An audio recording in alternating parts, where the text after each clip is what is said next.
Bismillahirrahmanirrahim. Kisah Urwah bin Az-Zubair rahimahullah. Beliau hidup di antara tahun 22 Hijriah sampai 93 Hijriah. Abdul Malik bin Marwan, seorang sahabatnya, dia berkata, "Barang siapa ingin melihat seseorang dari ahli surga, hendaklah dia melihat Urwah bin Zubair." Matahari sore itu memancarkan sinarnya di Baitul Haram dan mempersilahkan jiwa-jiwa yang jernih mengunjungi buminya yang suci tatkala sisa-sisa para sahabat Rasulullah SAW dan para pembesar tabi'in mulai bertawaf di sekeliling Ka'bah, mengharumkan suasana dengan pekikan tahlil dan takbir dan memenuhi hamparannya dengan doa-doa kebaikan. Orang-orang membuat lingkaran berkelompok-kelompok di sekitar Ka'bah nan agung yang berdiri kokoh di tengah Baitul Haram yang berwibawa nan agung. Keindahannya memikat pandangan serta mengiringi pembicaraan-pembicaraan di antara mereka yang tanpa perkataan sia-sia dan perkataan dosa. Di dekat rukun Yamani duduklah 4 orang pemuda yang terhormat nasabnya serta berbaju harum seakan-akan mereka bagaikan merpati-merpati masjid, berbaju mengkilat dan menjinakkan hati. Adalah 3 bersaudara, yaitu Abdullah bin Zubair, Mus'ab bin Zubair, Urwah bin Zubair, ditemani 1 orang lagi sahabatnya, Abdul Malik bin Marwan. Terjadi perbincangan ringan di antara anak-anak muda ini. Tidak lama kemudian, salah seorang di antara mereka berkata, "Hendaklah masing-masing dari kita memohon kepada Allah apa yang hendak dia cita-citakan." Maka hayalan mereka terbang ke alam gaib dan luas. Angan-angan mereka berputar-putar di taman-taman harapan nan hijau.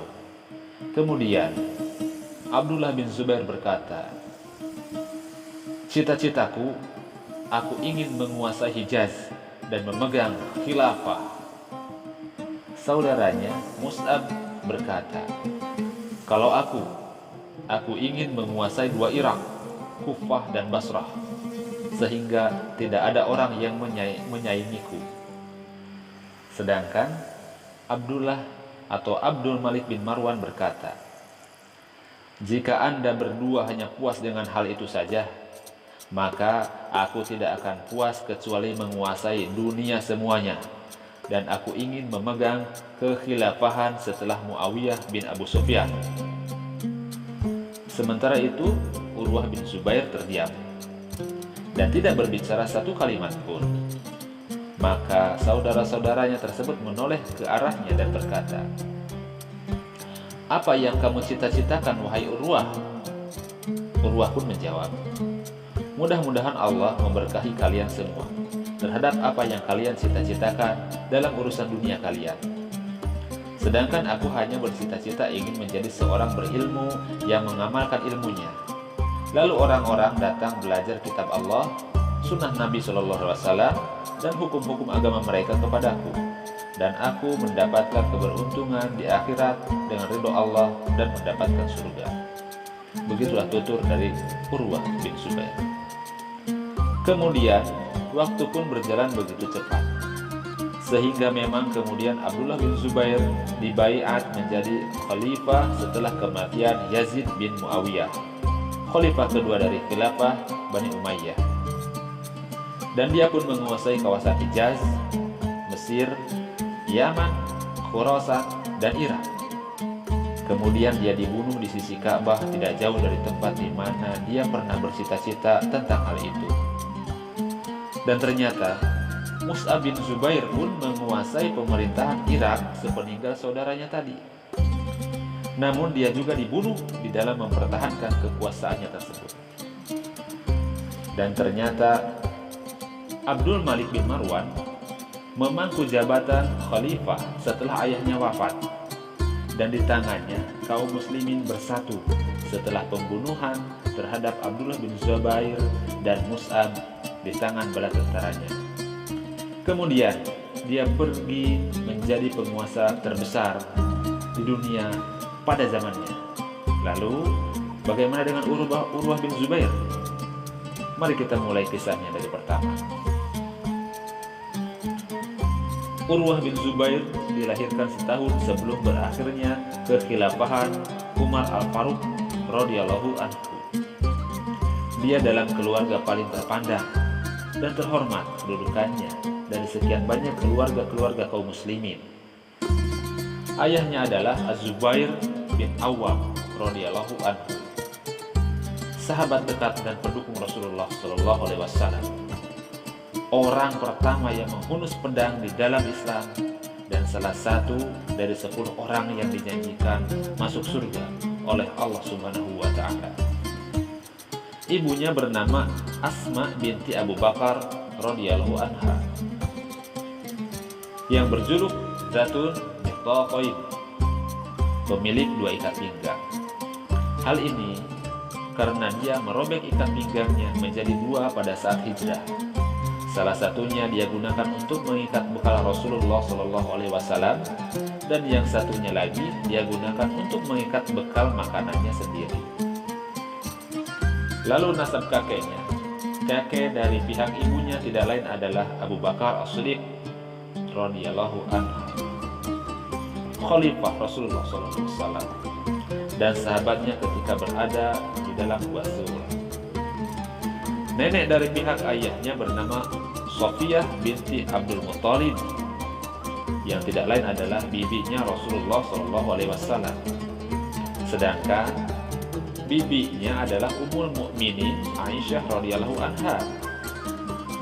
Bahkan pada saat jenazah Aisyah dikubur, Urwah sendiri yang turun ke kuburnya dan meratakan liang lahatnya dengan kedua tangannya.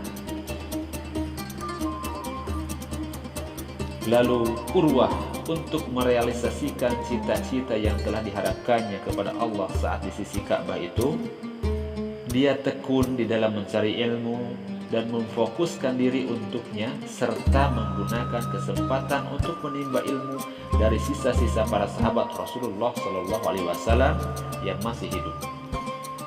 Dia rajin mendatangi rumah-rumah mereka, sholat di belakang mereka, dan mengikuti pengajian-pengajian mereka, sehingga dia berhasil mengambil riwayat dari Ali bin Abi Thalib, Abdurrahman bin Auf, Zaid bin Sabit, Abu Ayyub Al-Ansari, Usamah bin Zaid, Sa'id bin Zaid, Abu Hurairah, Abdullah bin Abbas, dan Nu'man bin Bashir radhiyallahu anhuma ajma'in.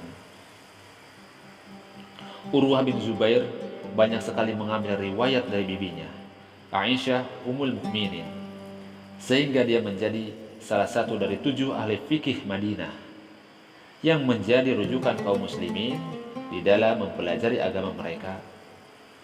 Dan para pejabat yang soleh meminta bantuan mereka di dalam mengemban tugas yang dilimpahkan Allah kepada mereka terhadap urusan umat dan negara.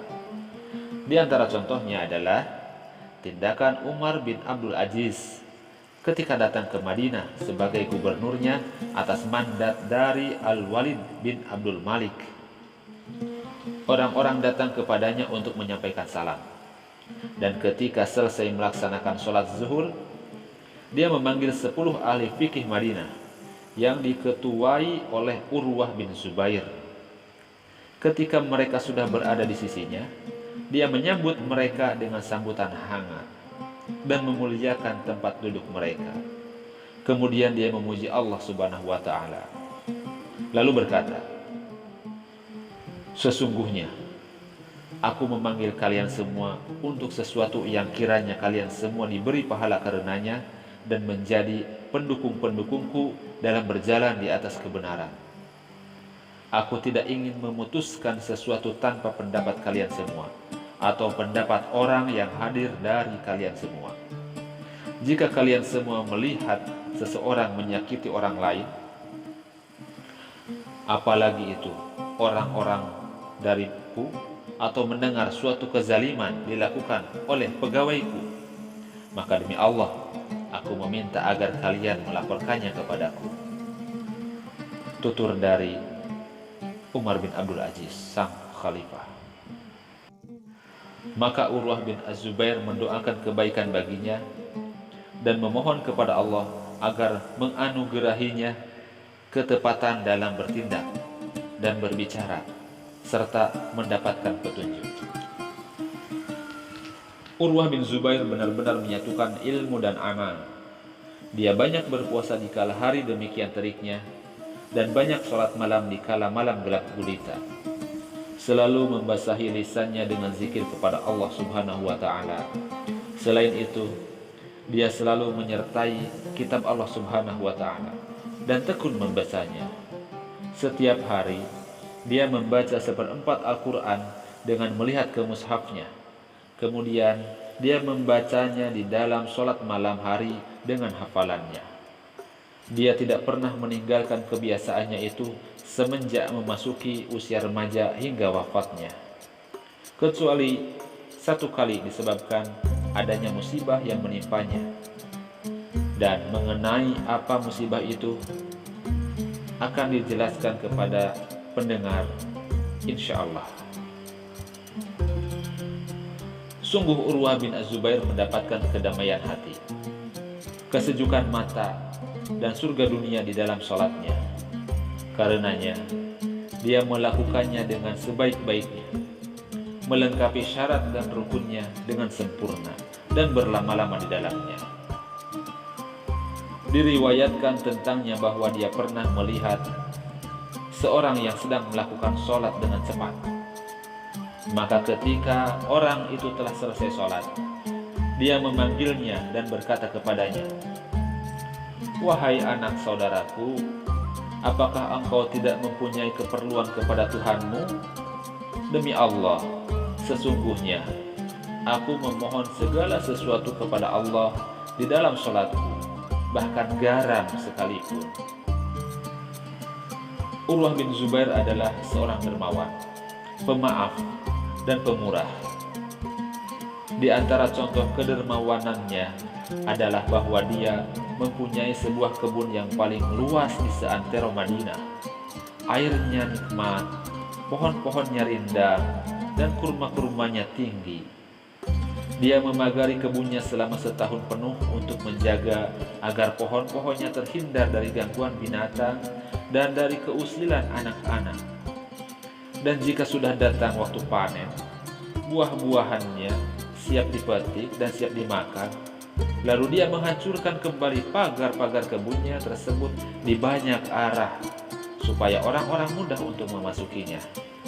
Maka orang-orang pun memasukinya, datang dan kembali untuk memakan buah-buahnya dan membawanya pulang dengan sesuka hati mereka.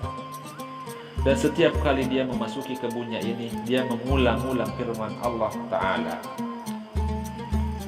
"Walaula idh dakhalta jannataka qulta ma sya'allahu la quwwata illa billah."